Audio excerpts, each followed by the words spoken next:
किंकर प्रभु शरणं प्रपद्ये। लोग खूब शपथ लिया करते थे और कोर्ट रूम में तो मैं जो कुछ कहूंगा सच कहूंगा, गीता पर हाथ रख के कहते और झूठ के सिवा कुछ नहीं कहूंगा। ये शपथें लेते ही रहते, कोई डर नहीं रह गया। पर ये जानती थी कि महाराज दशरथ कभी झूठी शपथ नहीं लेंगे। जहां भूपति राम शपथ जब लाए, उसने कहा तब मांगे हो वर। उस समय तुम एक बार राम की शपथ निकल जाए उनके मुंह से, और वही संजोग से महाराज दशरथ ने जो वचन लेते हुए जब राम की शपथ ले ली, महारानी कैकेयी बड़ी प्रसन्न हो गई। तो ये कुसंग का प्रभाव, महारानी कैकेयी स्व और पर की वृत्ति से ग्रस्त हो गई। और ये भेद बुद्धि कितनी खतरनाक हो सकती है कि उसमें ईश्वर भी पराया लगने लगता है। ईश्वर को देश निकाला दे दिया गया, जीवन से निकाल दिया गया। क्या अनर्थ हुआ। महाराज दशरथ की मृत्यु हो गई, सारी रानियां विधवा हो गई, हुई, प्रजा अनाथ हो गई। इतना बड़ा अयोध्या स्मशान जैसी क्लांत वातावरण हो गया। एक असंत का प्रभाव भगवान भी नहीं रोक पाए। और तब उसका समाधान क्या। इतनी बड़ी दरिद्रता, ये महारानी कैकेयी जो ग्रस्त हो गई, मंथरा की दरिद्रता, ये जो संक्रमण के द्वारा, और उसकी भीषण विभीषिका का समाधान किसने दिया, वो के प्रसंग भी आप जानते हैं। भगवान तो चले गए, श्री राम को तो देश निकाला, राजमहल से निकाल दिया गया, नगर से निकाल दिया गया, वन वन भटक रहे हैं श्री राम। पर उस समय श्री भरत रूपी महानतम संत का जब आगमन होता है, अब आप देखिए, असंत का प्रभाव देख लिया। और उसी समय गोस्वामी तुलसीदास जी अब संत का आगमन जब होता है, उसका प्रभाव देख रहे हैं क्या होता है। कुसंग का प्रभाव था, विपत्ति बीज वर्षा ऋतु चेरी भई भुई कुमति कैकेयी। केरी महारानी कैकेयी के ऊपर जो विपत्ति के बीज, जो संस्कार थे, कुसंग की वर्षा, वर्षा ऋतु से तुलना की है कुसंग की, और सत्संग की तुलना शरद ऋतु से की है। देखिए, ऋतुओं के द्वारा भी संदेश देते कवि गोस्वामी तुलसीदास जी, अद्भुत उनका कि शरद ऋतु जब आती है तो क्या होता है, प्रकृति में परिवर्तन है। वर्षा में आप देखिए, अगर जल सरोवर है, या रायपुर में है ना सरोवर, जब जल की वर्षा होती है तो पूरा पानी मटमैला गंदा हो जाता है। पर जब वर्षा समाप्त होती है, शरद ऋतु का आगमन होता है, तो जब वो पानी ठहरा हुआ बहुत दिनों से खड़ा रहता है, तो वो सारी गंदगी नीचे बैठ जाती, पानी फिर से जल स्वच्छ हो जाता है। और वर्षा के कारण जो हवामान में सारे कीट पतंगे आ जाते हैं, शरद के आगमन होते होते वो सारे कीट पतंगे अपने आप समाप्त हो जाते हैं। तो गोस्वामी जी ने कहा, असंत ने तो कुसंग की वर्षा कर दी, अब संत रूपी भरत का आगमन जब हुआ, उपमा दीजिए क्या परिवर्तन हुआ उनका। भूमि जीव संकुल रहे, गए शरद ऋतु पाई। शरद ऋतु के आते ही जैसे सारे प्रकृति के कीटाणु समाप्त होते, जीव जंतु समाप्त होते, उनका भूमि जीव संकुल रहे, गए शरद ऋतु पाई। कैसे, उनका सद्गुरु मिले जाई जिमी। एक संत सद्गुरु का आगमन जब हमारे जीवन में होता है तो क्या होता है, सद्गुरु मिले जाय जिमी संशय भ्रम समुदाय। सारे संशय, सारे भ्रमों का, हमारी कुमति का, हमारी भ्रांत धारणाओं का सारा निराकरण संत के आगमन से होता है। अब भरत जी महाराज आए, संत शिरोमणि कहाँ गए? सीधे महारानी कैकेयी के महल में। ये मंथरा सज धज के सोने के थाल में आरती लेके अब उसको लगा मुझे पुरस्कार ही मिलने वाला है। महारानी कैकेयी ने अनुशंसा भी कर दी थी, भाई सहाय मंथरा बेचारी बिचारी, इसने मेरी बड़ी सहायता। भरत जब तुम राजा बनना तो इसको बड़ा महत्वपूर्ण पोस्ट दे देना, राज्य मंत्री का। पर भरत जी की स्थिति क्या है? महारानी कैकेयी स्वागत कर रही है सोने के थाल में अपने पुत्र का, इतनी प्रसन्न है। और श्री भरत जी महाराज की आंखें व्याकुलता से खोज रही है। तब समझ में आया कि महारानी कैकेयी के महल में क्यों आए थे, क्योंकि वे जानते थे उनका प्रश्न बता देता, कहाँ कहूँ तात, कहाँ सब माता, कहाँ पितु राम लखन प्रिय भ्राता। ये जानते थे हमारे भैया श्री रामभद्र का स्वभाव सबसे अधिक महत्व कैकेयी को देते, उन्हीं के महल में रहते थे। और जब वो वहाँ रहते तो लखन भैया भी वहाँ जाते, जब राम लक्ष्मण दोनों वहाँ रहते तो सारी माताएं भी वहीं आ जाती। महाराज दशरथ भी सब महारानी कैकेयी के महल में। वो माँ मेरी है इसलिए नहीं, वो राम वहाँ है इसलिए संत भरत वहाँ गए। और जब महारानी कैकेयी ने सारा वृत्तांत सुनाया, श्री भरत जी तो स्तब्ध हो गए, मुंह से शब्द ही नहीं निकल रहा है। कल्पनातीत बात थी भरत जी के लिए। उनको कोई क्षण नहीं लगा, इनका प्रेम से परिप्लुत मस्तिष्क की सारी षड्यंत्र को समझ गया कि ये जो मेरा पराया, ये भेद बुद्धि के कारण, ये ममता के कारण इतना बड़ा अनर्थ हो गया, भैया राम को देश निकाला देंगे। वो मंथरा मटक रही थी पीछे ठाल लिए हुए, मैंने किया है। और भरत जी तो कुछ नहीं बोले, पर शत्रुघ्न जी को इतना क्रोध आया उस समय, उनका हुमकी लात तक की कुबड़ फोड़ा।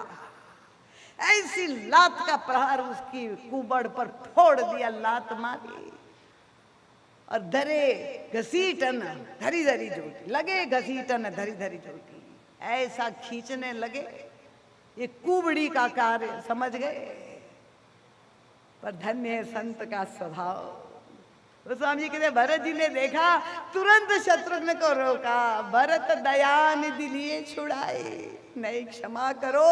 भरत संत की दृष्टि नहीं, ये मंथरा का दोष नहीं है, उनको दंडित मत करो। शत्रुघ्न दोष अगर किसी का है तो मेरा है, मेरे कारण इतना बड़ा अनर्थ हुआ है, मेरे लिए माँ ने इतना बड़ा अनर्थ किया है, इस सारे दोष की भागी मैं हूं। भरत जी महाराज दोष दर्शन की क्षमता का सदुपयोग। पर उसके बाद महारानी कैकेयी के साथ उनका जो व्यवहार है वो समझने योग्य है। जो व्यक्ति संतत्व और असंत को तुलना करके निरूपण करते हैं, क्योंकि जो फटकार मंथरा को तो लात से कुबड़ पे आघात किया, पर भरत जी महाराज ने जो फटकार लगाई वो शारीरिक नहीं थी, शाब्दिक फटकार थी। महारानी कैकेयी को जब ते कुमति अपनी माँ, महारानी कैकेयी और भरत जी आमने सामने हैं, और भरत जी महाराज वो उनको सोने के थाल से वो आरती उतार रही है। और भरत जी महाराज ने जब फटकार लगाना शुरू किया, जिन शब्दों का प्रयोग किया कितने कठोर लगते। जब तय कुमति कुमति जी ठयऊ, खंड खंड होई हृदय न गयो। अरे तेरे हृदय के टुकड़े टुकड़े क्यों नहीं हो गए। बर मांगत मन भई नहीं पीरा, गरी न जी मुँह परे न कीरा।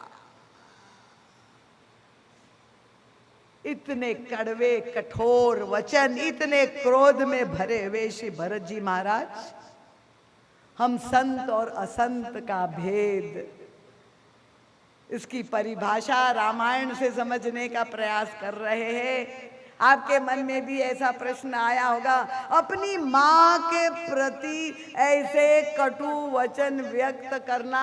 आजकल के संसारी लड़के तो, हम लोग तो बोलते ही है, माता पिता को भी ओल्ड एज होम में भेज देते हैं, गालियां दे फटकार लगाते हैं। पर ये तो संत शिरोमणि भरत जी ने त्रेता युग में महारानी कैकेयी के प्रति क्या ऐसे वचनों का प्रयोग करना चाहिए था, ये प्रश्न उठाते हैं। ये क्या असंत शिरोमणि को ये शोभा देता है? ये संतत्व के अनुकूल है? हम कहते भरत जी महानतम साधु है, महानतम संत है, पर उनका व्यवहार आप देख लीजिए।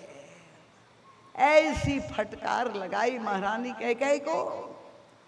उस दिन के बाद कभी भी मां कह करके नहीं बुलाया। आजीवन कैकेयी जौलौ जियत रही। भगवान भरत जी महाराज ने कैकेयी महारानी कैकेयी को मां कह के नहीं बुलाया। उस दिन के बाद ये व्यवहार क्या है?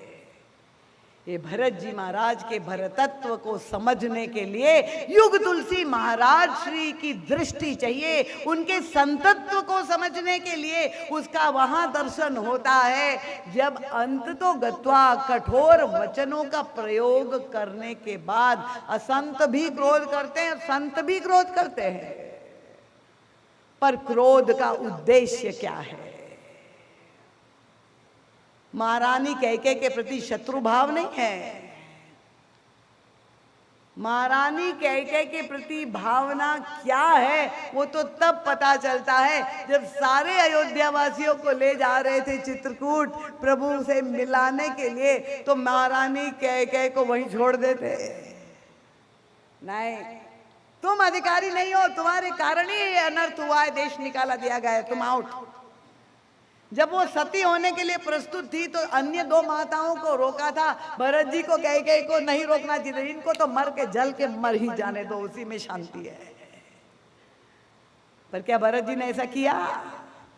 नहीं। गही पद भरत मातु सब राखी, राही रानी दर्शन अभिलाखी। एक सूत्र में कह दिया महाराज जी ने, क्या अद्भुत व्याख्या, समय नहीं है अपने पास।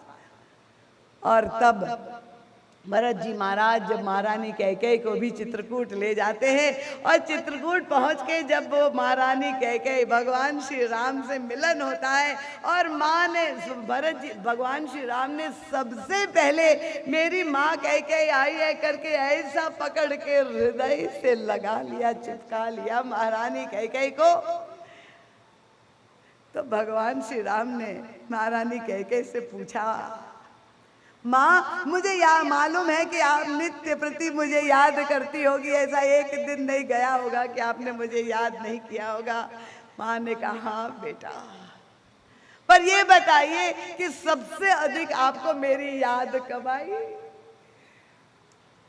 और तब महारानी कैकेयी ने कहा, बेटा उस दिन मुझे सबसे अधिक याद आई कि जब भरत ननिहाल से लौट करके आया और मैंने उसके स्वागत के लिए इतना थाली सजा के ऐसा दिव्य स्वागत किया और भरत ने जिस शब्दों से मुझे फटकार लगाई, जैसे अब शब्द बोले, उस दिन बेटा तुम्हारी मुझे इतनी याद आई कि जिसके लिए मैंने इतना अनर्थ किया उसने तो मुझे इतनी गालियां की वर्षा कर दी, और जिस बेटे को मैंने पराया समझा वो उतना प्रेम से प्रणाम करते हुए हंसते हुए चला गया। मैंने उस दिन मुझे पश्चाताप हो गया कि मैंने अपना और पराया को समझने में बहुत गलती कर दी। संत का अपना कौन है? ये जो भरत जी महाराज के कठोर वचन हैं, महाराज श्री कहते हैं ये गुरु की भूमिका में है। सदगुरु वैद वचन विश्वासा।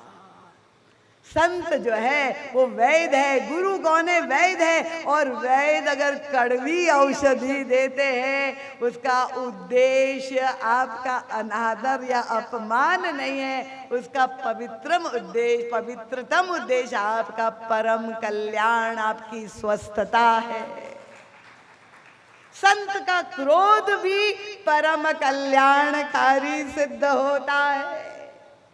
तो क्रोध तो असंत भी करते हैं और संत भी करते हैं, अंतर उद्देश्य में है। ऐसे संत शिरोमणि श्री भरत जी महाराज का इतना बड़ा योगदान कि अंत में 14 वर्ष के बाद अयोध्या में राम राज्य की पुनः स्थापना हो गई।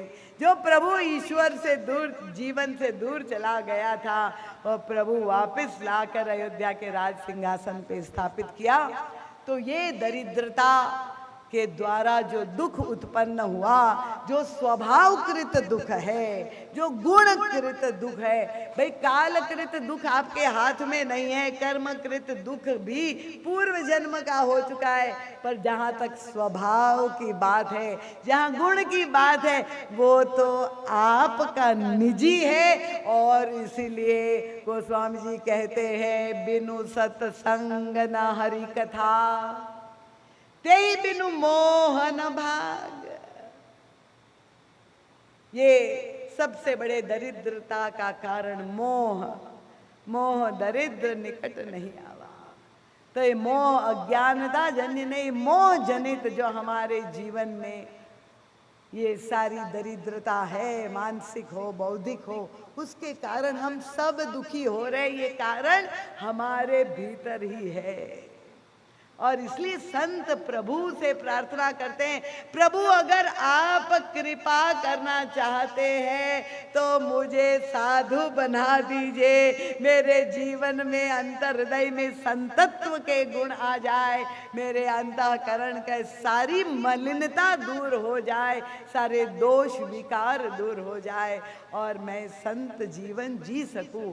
तब मैं मानूंगा कि आपकी कृपा मुझे प्राप्त है। ये तालियां बड़ी कमजोर है, आप लोग सहमत नहीं है? खाली धन वर्षा हो जाए, पैसा मिल जाए, नौकरी धंधा व्यापार मिल जाए, मकान दुकान बहू बेटा इत्यादि सारी मांग पूरी, बड़ी कृपा है। नहीं नहीं, संतत्व और साधुता किसे कहते हैं? भक्त, आप लोग सब भक्त हैं और भक्त तो यही प्रभु से मांगते हैं कि प्रभु हमारे करने से ये राक्षस जो हमारे भीतर घुस गए वो नहीं मरेंगे। तो स्वामी जी ने प्रार्थना बार बार की, यह हृदय भवन प्रभु तोरा और तह बसी गए बहु चोरा। कह तुलसीदास सुनु रामा, लूटे तस्कर तव धामा। ये तस्करी दिन दहाड़े चोरी हो रही, सारे घुस गए हैं लुटेरे। काम क्रोध लोभ मोह मद मात्सर्य राग द्वेष अविद्या अस्मिता, ये सारे विकार हमारे अंतःकरण को घेरे हुए हैं और हम कहते हैं बड़ी कृपा है। तो कृपा तो, या फिर कहते बिल्कुल प्रभु कठोर हो चुके, कृपा कर ही नहीं रहे। पर कृपा भक्त लोग यही कहते हैं, कामादि दोष रहितम कुरु मानसम च।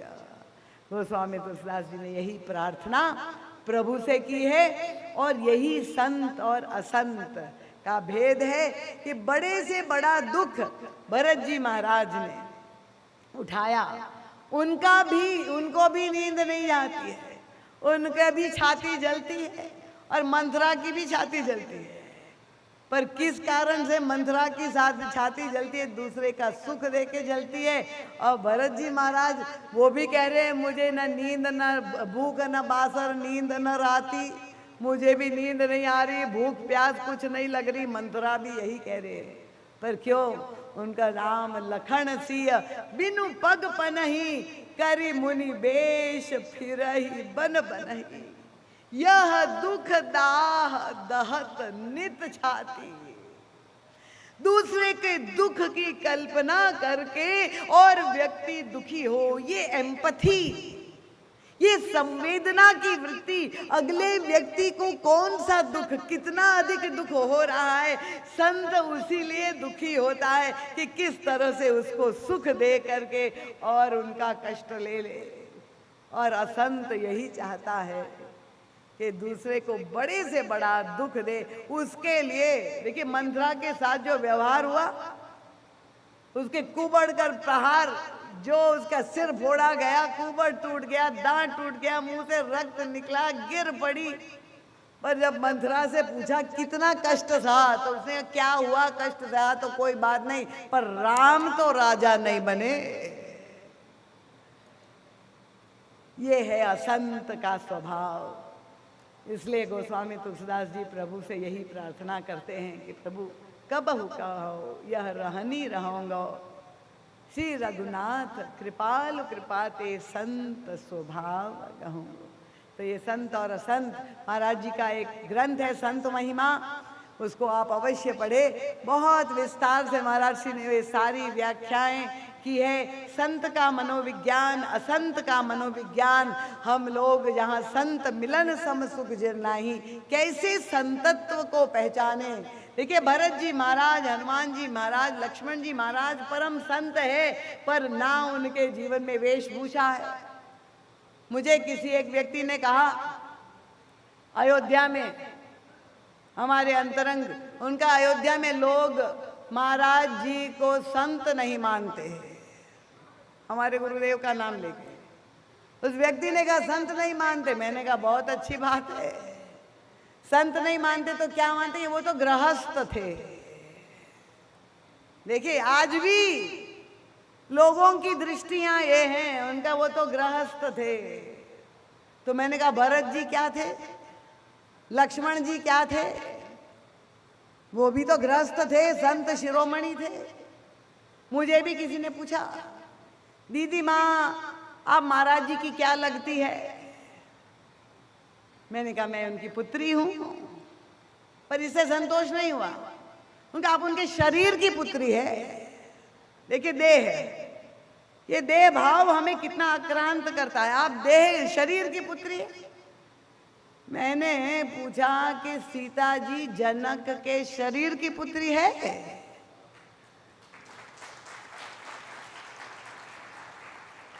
मैंने कहा महाराज जी संत नहीं, कोई बात नहीं। गोस्वामी जी संत के लिए छोड़िए, भगवान राम के लिए भी लोगों ने कहा। कृष्ण के भक्त कह रहे वो 16 कला के अवतार, भगवान राम खाली 12 कला के छोटे सिद्ध करना चाहते।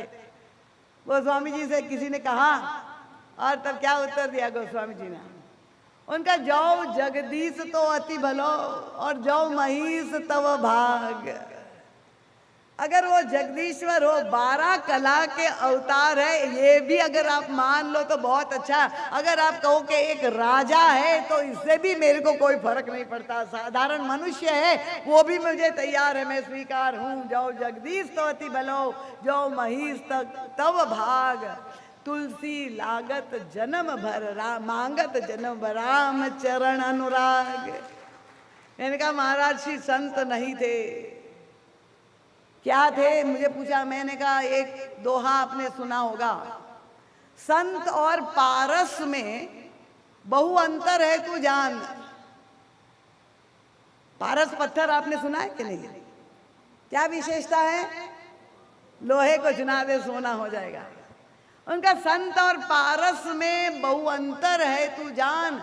एक लोहा सोना करे और एक करे आप समान। मैंने कहा हमारे गुरुदेव तो वो दिव्य पत्थर, पारस पत्थर है। क्योंकि मैं ये रोज सुन रही हूँ, कल हमारे नर्मदा प्रसाद जी मिश्र ने, गजेंद्र भैया ने, आज जो हमारे सिंधी से, उन्होंने कहा कि दीदी माँ ऐसा आप भी नहीं जानती होगी, आप क्या बोल रहे हैं, ये तो साक्षात महाराज जी ही की वाणी थी और वही प्रवचन कर रहे हैं। मैंने कहा महाराज जी तो वो पारस पत्थर है, पर उनको लोहे लोहे की आवश्यकता है। अगर आप चांदी और सोने की धातु के बने हैं तो कोई परिवर्तन नहीं होगा, एक करे आप समान। तो ऐसी हमारी अगर देह जनित बुद्धि होगी, ऐसी संकीर्ण विकृतिमय हमारी बुद्धि होगी, तो चाहे राम खड़े हो जाए, चाहे राम किंकर सामने खड़े हो जाए, आपके मन में दरिद्रता की वृत्ति के कारण प्रश्न चिन्ह और संशय ही संशय रहेगा। और इसलिए यही प्रभु के चरणों में प्रार्थना है। ये महाराज जी का सद साहित्य है, ये हम सब का प्रबोधन करने वाला है। ऐसी अद्भुत साहित्य है, संजीवनी है। और ये आज 50% की छूट पे प्राप्त हो रहा है। हमारे स्वर्गीय गोपाल जी अग्रवाल की ओर से ये सेवा की गई है, तो आप लोग उसका लाभ लेकर के वह दिव्य दृष्टि युग तुलसी से प्राप्त करके अपने जीवन में धन्यता और पूर्ण सुख कृतकृत्यता का बोध करें। इन शब्दों के साथ आप सबके चरणों में बार बार नमन वंदन प्रणाम करती हूँ। आपके धैर्य की अतिशय जो है मैं अनुशंसा करती हूँ कि अभी मेरा ध्यान गया घड़ी की ओर, अतिशय विलंब हो गया, पर आप लोगों ने धैर्य पूर्वक सुना। भगवान के नाम का जयघोष करके आरती लेकर यहाँ से प्रस्थान करेंगे। बोलिए सियावर रामचंद्र भगवान की, पूज्यपाद गोस्वामी तुलसीदास जी महाराज की, बोलिए संत समाज की, भक्त समाज की, बोलिए भारत माता की, सत्य सनातन धर्म की, बोलिए सद्गुरुदेव भगवान की। बोलिए पूज्य दीदी जी महाराज की जय। रामायण जी की आरती होगी। 2-3 सूचनाएं हैं। एक तो परम पूज्य दीदी माँ ने 50% छूट ग्रंथ महाराज श्री का मिल रहा है। ये 2 दिन का है, आज और कल। और जो कथा हो रही है इसका प्रसारण जो है 7 से 9 तारीख दिशा चैनल पर सायं 7 बजे से 9 बजे रात तक ये प्रसारित होगा, आप सुन सकेंगे। और दीक्षा का कार्यक्रम 1 मई को, कल दीक्षा का कार्यक्रम कल होगा। और जो कई लोगों के प्रश्न आए थे कि माँ दीक्षा कब देंगी, तो कल दीक्षा का दिन है, कल दीक्षा सत्र रहेगा। श्री राम।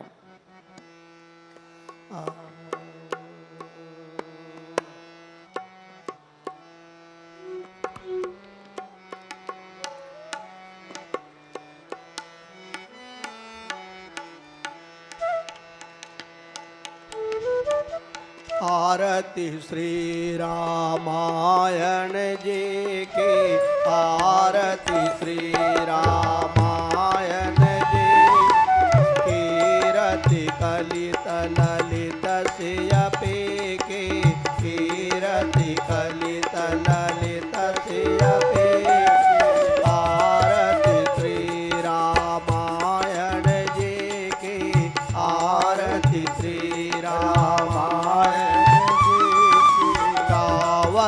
ब्रह्मादिक मुनि नारद, गावत ब्रह्मादिक मुनि नारद, वाल्मीकि विज्ञान विशारद, वाल्मीकि विज्ञान विशारद, सुख सनकादि शेष अरु सारद, सुख सनकादि शेष अरु सारद, बरनी पवन सुत कीरति देखी, आरती श्री रामायण जी की, आरती श्री रामायण। गावत वेद पुराण अष्टदश, गावत वेद पुराण अष्टदश, छावो शास्त्र सब ग्रंथ ग्रंथन को रस छवो शास्त्र सब ग्रंथन को रस मुनि जन धन संतन को सर्वस मुनि जन धन संतन को सर्वस सार हंस सम्मत सब हे के आरती श्री रामायण सब हे के आरती श्री रामायण जी गावत संतत शंभु भवानी गावत संतत शंभु भवानी अरुघट संभव मुनि विज्ञानी अरुघट संभव मुनि विज्ञानी व्यास आदि कवि वर्ज बखानी व्यास आदि कवि वर्ज बखानी आकाग भुतुंड गरुड़ के हिय की आरती श्री रामायण जी की आरती श्री रामायण जी कलिमल हरनि विषय रस फेंके कलिमल हरनि विषय रस फेंके सुभग सिंगार मोक युवते सुभग सिंगार मोक युवते दलन रोग भव मोर्य में के दलन रोग भव मोर्य में तात मात सब विधि तुलसी की आरती श्री रामायण जी आरती श्री रामायण जी की आरती श्री रामायण जी बोलिए श्याम रामचंद्र भगवान की जय सद्गुरुदेव भगवान की जय।